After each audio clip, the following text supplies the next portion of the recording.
नमस्कार। दृष्टि के इन न्यूज़ प्रोग्राम में आपका एक बार फिर से स्वागत है। आज हम लोग अंतर्राष्ट्रीय संबंध से जुड़े एक बहुत ही महत्वपूर्ण टॉपिक पर बात करेंगे। वह टॉपिक हमारे पड़ोसी देश पाकिस्तान से जुड़ा हुआ है। पाकिस्तान में कुछ गतिविधियां ऐसी हुई हैं जो कि आजकल चर्चा में है और इस कारण से इस टॉपिक को पिक करना हमारे लिए ज़रूरी हो गया था। इसमें भारत का क्या पक्ष है, भारत के कॉन्टेक्स्ट में भी इस विषय पर हम चर्चा करेंगे। लेकिन आगे बढ़ने से पहले हम एक बार देख लेते हैं कि चर्चा के महत्वपूर्ण बिंदु क्या क्या रहने वाले हैं। पहली बात तो हम बात करेंगे कि खबर क्या है। खबर के बारे में मैंने अभी आपको हल्का सा एक हिंट दिया ही है। इसके बाद समझेंगे कि यह जो विवाद है, यह जो डिस्प्यूट है, यह क्या कुछ कहता है, इसके बारे में जानेंगे। और तब हम समझेंगे कि वर्तमान स्थिति जो है वह क्या है। बलूचिस्तान के कॉन्टेक्स्ट में ये सारी चर्चाएं हो रही हैं, ये सारी बातें हो रही हैं। पाकिस्तान में बलूचिस्तान एक प्रोविंस है, वहीं से जुड़ा हुआ ये पूरा का पूरा मुद्दा है और इसी के कॉन्टेक्स्ट में आज की हमारी चर्चा टिकी हुई रहेगी। इसके बाद हम समझेंगे कि भारत सहित अंतर्राष्ट्रीय सरोकार इस पूरे मामले में क्या कुछ कहता है और इसके बाद हम आज की चर्चा के आधार पर जो सवाल बन सकता है उस पर बात करेंगे। तो चलिए आगे बढ़ते हैं और देखते हैं कि यह खबर है क्या। अभी आज ही की खबर है, ANI पर एक खबर आई है कि कलात के खान ने क्या कहा है कि संयुक्त राष्ट्र से बोला है कि हम जनमत संग्रह चाहते हैं, हम रेफरेंडम चाहते हैं। किससे? पाकिस्तान से अलग होने के लिए। पाकिस्तान से हम अलग होना चाहते हैं और इसके लिए जनमत संग्रह करवाया जाए। ये किसने कहा है? तो बलूचिस्तान में जो खान ऑफ कलात हैं, खान ऑफ कलात का मतलब ये है कि बलूचिस्तान में कलात एक क्षेत्र है और वहाँ पर जो खान पहले के समय में होते थे वो शासन करते थे, वो शासक की भूमिका निभाते थे। और वर्तमान समय में उनकी जो ये भूमिका है यह बलूच विद्रोह के तौर पर सामने आ रही है। वो चाहते हैं कि जो पाकिस्तान से हमारी जो आज़ादी है वो मिल जाए और इसके लिए वो जनमत संग्रह की मांग संयुक्त राष्ट्र से कर रहे हैं। और वो किस हिसाब से ये बात कर रहे हैं कि POB, जिस तरीके से आपको पता है कि पाकिस्तान ऑक्युपाइड कश्मीर को लेकर करके अक्सर एक जो है तनातनी का माहौल रहता है भारत और पाकिस्तान के बीच में, उसी हिसाब से यहाँ पर ये जो बलूचिस्तान से संबंधित ये लोग हैं ये चाहते हैं कि पाकिस्तान ऑक्युपाइड बलूचिस्तान है, पाकिस्तान ने बलूचिस्तान को ऑक्युपाई कर लिया है, उस पर कब्जा कर लिया है और इसलिए हम चाहते हैं कि हमें जनमत संग्रह के माध्यम से पाकिस्तान से छुटकारा दिलवाया जाए, पाकिस्तान से स्वतंत्रता दिलवाई जाए। तो इस पूरे मामले पर आज हम चर्चा करेंगे, इसकी पृष्ठभूमि को समझेंगे कि इसकी पृष्ठभूमि दरअसल है क्या, क्यों बलूचिस्तान चाहता है कि पाकिस्तान से हम अलग हो जाएं और बलूचिस्तान का क्या महत्व है, इसके संदर्भ में भी जानेंगे। लेकिन इन सबसे पहले आपको ये जानना ज़रूरी हो जाना चाहिए कि यह जो बलूचिस्तान है ये है किधर। ये जो पार्टिकुलर रीजन है ये पाकिस्तान पूरा है, ये अपना भारत है, ये पाकिस्तान है। पाकिस्तान का ये जो इलाका है, लगभग जो आधा क्षेत्र है पूरे पाकिस्तान का, वो माना जाता है कि ये पूरा का पूरा जो इलाका है ये बलूचिस्तान से संदर्भित है। और यहाँ पर ही एक बंदरगाह है, ग्वादर बंदरगाह। ग्वादर बंदरगाह का महत्व क्या है इसके संदर्भ में भी हम आगे चर्चा करेंगे। और ये जो क्षेत्र है ये क्या है? अरब सागर का क्षेत्र है। तो ये आप भौगोलिक नक्शे के माध्यम से आप इस लोकेशन को समझ सकते हैं। जब आप इस लोकेशन को समझ जाएंगे तब आप पूरे डिस्प्यूट को भी समझने में आपको मदद मिलेगी। आगे बढ़ते हैं, आगे अब विवाद की तरफ बढ़ते हैं। विवाद दरअसल है क्या? बात है 1947 की। 1947 में 15 अगस्त को भारत को आज़ादी मिली। 14 अगस्त को क्या हुआ? पाकिस्तान जो है भारत से अलग हो गया, भारत और पाकिस्तान के बीच में बंटवारा हुआ। लेकिन इससे पहले 11 अगस्त 1947 को ही जो बलूच क्षेत्र था, बलूचिस्तान का जो प्रांत था, उसमें जो 4 महत्वपूर्ण क्षेत्र थे, जिसमें से एक का नाम मैंने आपको बताया भी, कलात, और कुछ और भी क्षेत्र थे, वो मिल कर करके और वो चाहते थे कि हम स्वतंत्र रूप से शासन करें। और यहाँ तक कि ये भी कहा जाता है कि जो पाकिस्तान के जो सर्वेसर्वा थे उस समय, मोहम्मद अली जिन्ना, उन्होंने इस बात को स्वीकार भी लिया था कि ठीक है आप जो है स्वतंत्र शासन कीजिएगा। लेकिन एक ही 2 दिन बाद उनके मन में एक कसक होती है और वो जो है कहते हैं कि नहीं, अब बलूचिस्तान जो है पाकिस्तान का ही अभिन्न हिस्सा बनेगा, जिसका विरोध किया बलूचिस्तान के नेताओं ने।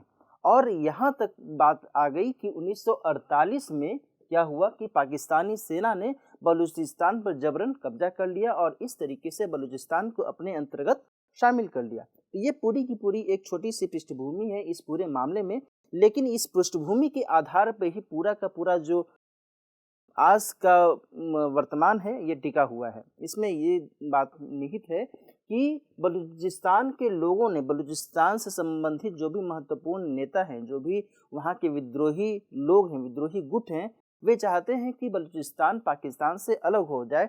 और धीरे धीरे वहाँ पर क्या हुआ, बलूचिस्तान में एक राष्ट्रवादी माहौल बनना शुरू हो गया और उस राष्ट्रवादी माहौल का परिणाम क्या हुआ कि वे राजनीतिक स्वायत्तता की बात करने लगे।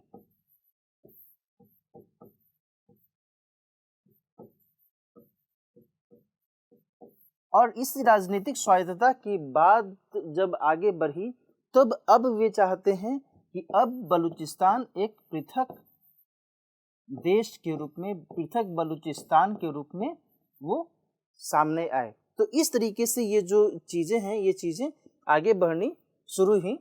तो अब आप समझ सकते हैं कि ये पूरी की पूरी जो पृष्ठभूमि है वो किस हिसाब से धीरे धीरे आगे बढ़ती रही है। केवल आज ही नहीं बल्कि पहले भी बलूचिस्तान के जो भी समर्थक हैं, बलूचिस्तान को जो भी लोग नेतृत्व कर रहे हैं, जो भी विद्रोही गुट के लोग हैं, जो भी बलूचिस्तान लिबरेशन आर्मी एक है BLA, वे हमेशा से चाह रहे हैं कि बलूचिस्तान किसी भी कीमत पर पाकिस्तान का हिस्सा न रहे और पाकिस्तान अलग हो, पाकिस्तान बलूचिस्तान से अलग हो जाए, उसमें पाकिस्तान की कोई जो है भूमिका न रहे। तो इस हिसाब से आप समझ सकते हैं कि ये जो पूरा का पूरा विषय है किस हिसाब से आगे बढ़ रहा है। यदि हम आगे बात करें कि इस पूरे मामले में जो अन्य महत्वपूर्ण कारक हैं वो क्या है, इसमें पहली बात तो ये है कि एक है नस्लीय भेद। नस्लीय भेदभाव है ना, नस्लीय भेदभाव किस कॉन्टेक्स्ट में, तो दरअसल है क्या कि यदि पाकिस्तान की बात की जाए तो जब पाकिस्तान एक मुल्क बना, एक देश बना, तो उस समय की यदि बात की जाए तो उस समय पाकिस्तान में पंजाबी तबके के जो लोग थे उनकी सबसे अधिक भूमिका थी वहाँ के शासन प्रशासन में। और ये हिंदुस्तान के पंजाब की बात, पंजाबी लोगों की बात नहीं की जा रही है, बल्कि ये पाकिस्तान में जो पंजाब है उसके कॉन्टेक्स्ट में बात की जा रही है। तो पंजाबी जो तबका था उसकी भूमिका सबसे अधिक थी पाकिस्तान के शासन प्रशासन में। तो वो जो पंजाबी तबका है और ये जो बलूची लोग हैं, इनके बीच में एक नस्लीय भेदभाव की स्थिति देखी जा रही थी और इनका ये मानना है कि हमें जो है दरकिनार किया जा रहा है हर मामले में। और ये जो एक नस्लीय भेदभाव का रूप है ये आज तक बना हुआ है।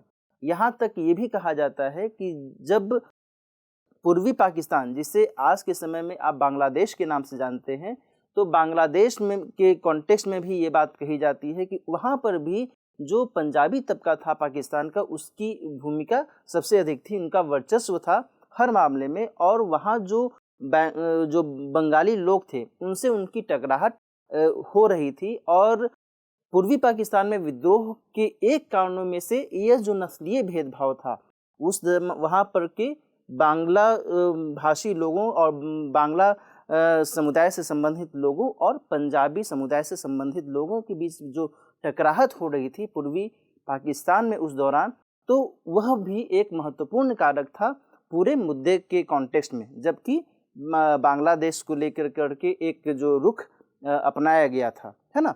तो बहरहाल हम यदि बलूचिस्तान की बात करें तो बलूचिस्तान के कॉन्टेक्स्ट में पहला तो यही है कि एक नस्लीय भेदभाव की जो स्थिति है ये शुरू से लेकर अभी तक बनी हुई दिख रही है। और इसमें जो लोग हैं वे चाहते हैं कि हम अपने आप को एक अलग देश के रूप में, अलग पहचान हम अपना बनाएं, यानी कि हमारी जो आइडेंटिटी हो वो एक इन सभी से अलग हो। दूसरी महत्वपूर्ण बात क्या है, दूसरी महत्वपूर्ण बात ये है कि जो भी विकास योजनाएं हैं,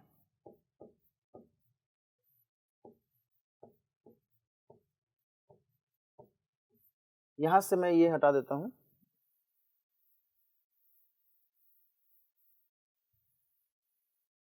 जो भी विकास योजनाएं हैं उसमें जो बलूच की अपेक्षाएं हैं, बलूचिस्तान से संदर्भित जो भी लोग हैं, जो भी वहाँ के निवासी हैं, उनकी जो अपेक्षाएं हैं, उन अपेक्षाओं की पूर्ति नहीं हो पा रही है और उन्हें जो है ध्यान नहीं दिया जा रहा है, उन्हें दरकिनार किया जा रहा है। इस कारण से भी उनकी जो एक असंतुष्टि है पाकिस्तानी शासन के अगेंस्ट में बनती रही है और यह भी एक महत्वपूर्ण कारक है वहाँ पर इस तरीके से तनाव फैलने का। तीसरी जो महत्वपूर्ण बात है वो है कि जो बलूचिस्तान है वह प्राकृतिक संसाधन से संपन्न क्षेत्र है ना। और ये तो मैंने आपको बता ही दिया कि पाकिस्तान का लगभग आधा हिस्सा बलूचिस्तान के अंतर्गत आता है और बलूचिस्तान जो है प्राकृतिक संसाधनों से संपन्न है। किस हिसाब से संपन्न है? तो वहाँ पर तेल, गैस, सोना, तांबा जैसे जो खनिज हैं, ये पेट्रोलियम पदार्थ हैं, ये सभी वहाँ पर पाए जाते हैं और इस लिहाज से वह अपने आप में जो है संपन्न क्षेत्र है। इसके बावजूद जो है वहाँ पर की जो रहने वाले लोगों की स्थिति है वह दयनीय है। यहाँ तक कि ये भी कहा जाता है कि लोगों को साफ पीने का पानी नहीं मिलता है, बिजली की समस्या होती है। कहने का मतलब ये है कि आधारभूत जो ज़रूरतें हैं उसकी भी पूर्ति उन्हें नहीं हो पा रही है और इस कारण से एक जो तनाव का माहौल है वो अक्सर वहाँ पर बना रहता है। इन सब के अलावा जो यहाँ पर मैं लिख देता हूँ, खनिज संपन्न क्षेत्र, खनिज संपन्न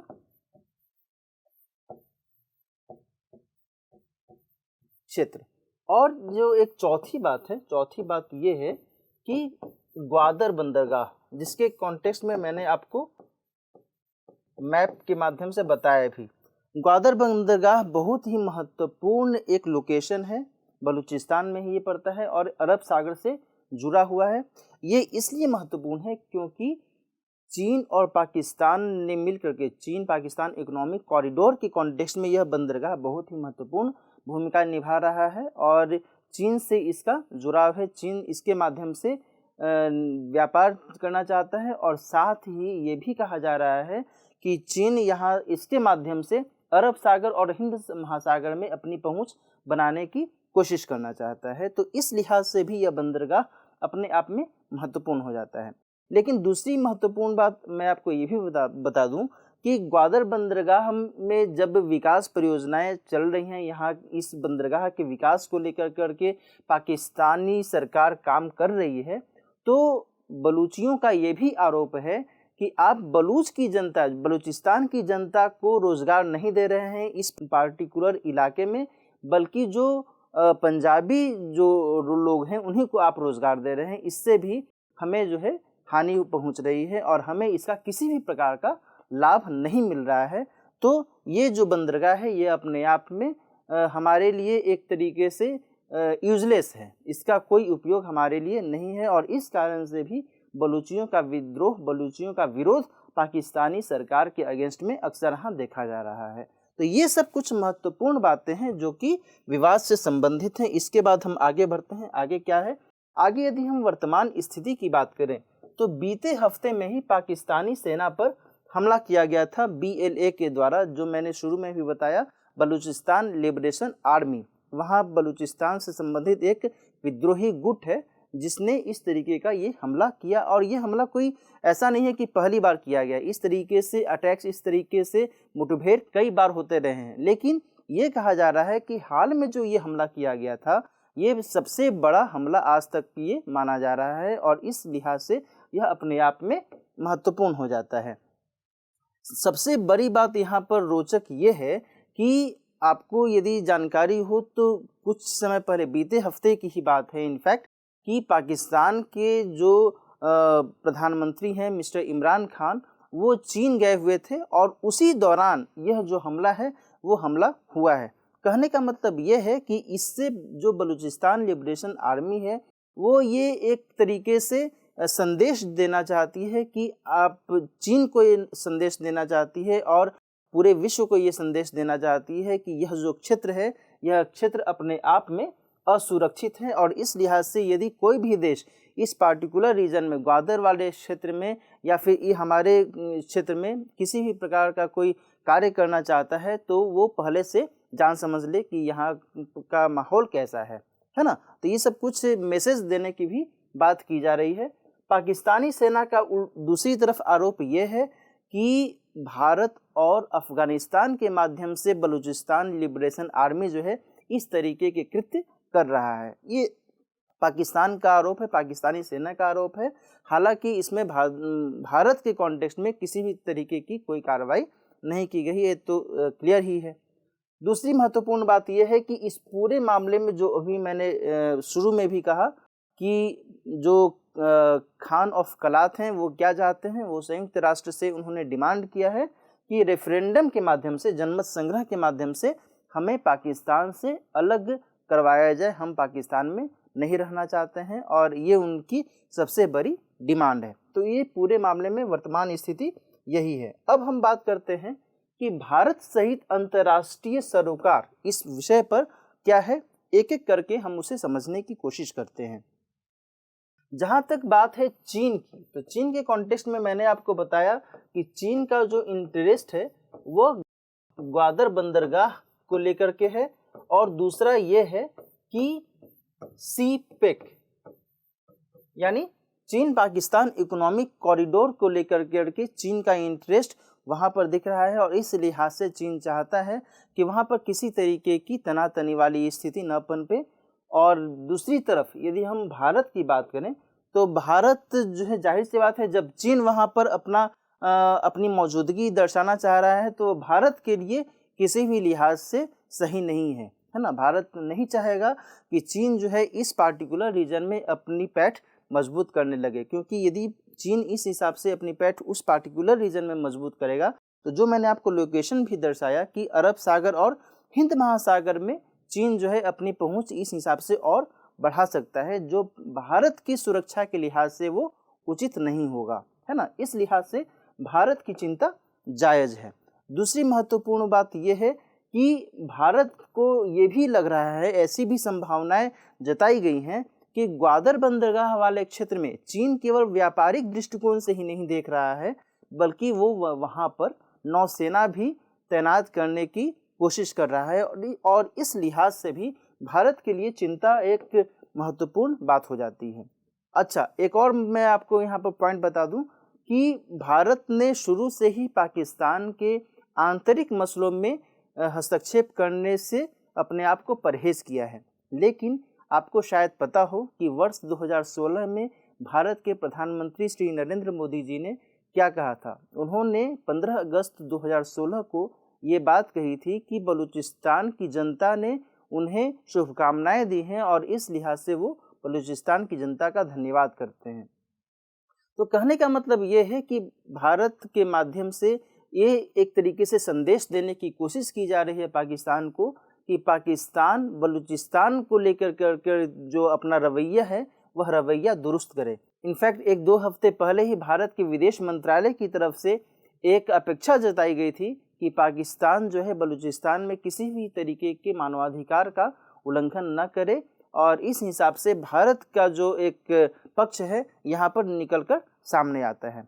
अगर हम बात करें अमेरिका की, तो अमेरिका जहाँ तक सोचता है उसमें 2 बातें हैं। पहली बात तो ये है कि उसने इस बात से इनकार किया है कि पाकिस्तान जो है बलूचिस्तान वाले क्षेत्र में किसी भी प्रकार का मानवाधिकार उल्लंघन का कृत्य कर रहा है। ये अमेरिका ने नहीं माना है, और इस मामले में उसने अपने आप को दूर रखा है।